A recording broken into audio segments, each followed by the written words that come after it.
توا نخلطوا لحكايه الحكومه. الحكومه هي كما قلت لك بكري الورطه الكبيره.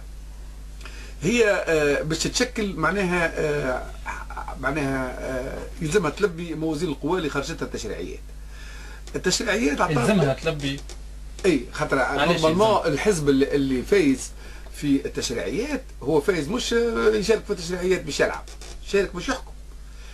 وقت اللي هو توا باش يحكم سي الحزب هذايا ما عندوش الاغلبيه الكامله اللي تخليه يحكم، لكن بالتحالفات نتاعو عنده اغلبيه اللي تخليه يحكم، لكن التوازنات ما تخليهش يحكم. لانه النهضه تولي خارج وقت اللي بعد لا شيطنوها كجيب الخطر الكل تولت حبيب كبير لنداء تونس، ولذا معناها هما كان خلاوها لبرا من الحكومه باش يلقاو معارضه شرسه على الاخر، لانه كل واحد باش يحس اللي هما لعبوا بهم، وهي عندها قاعده كبيره ياسر، والبلاد نشوفوا فيها ماهيش مستقره.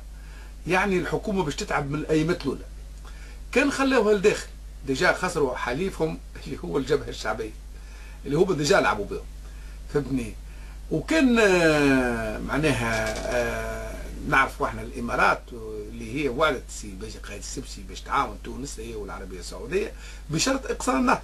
يعني هذا تدخل في السياده الوطنيه ديجا، فهمتني. كلام كبير هذا يا عبد الباسط. لا هذا واضح ومكتوب، فهمتني، مكتوب وواضح، ونجموا معناها نعطيو الادله اللي الامارات والسعوديه وعدوا باش يعاونوا باجي قايد السبسي اقتصاديا باش يحل المشاكل الاجتماعيه والاقتصاديه على شرط اقصاء النهر. دونك هذا اشكال كبير.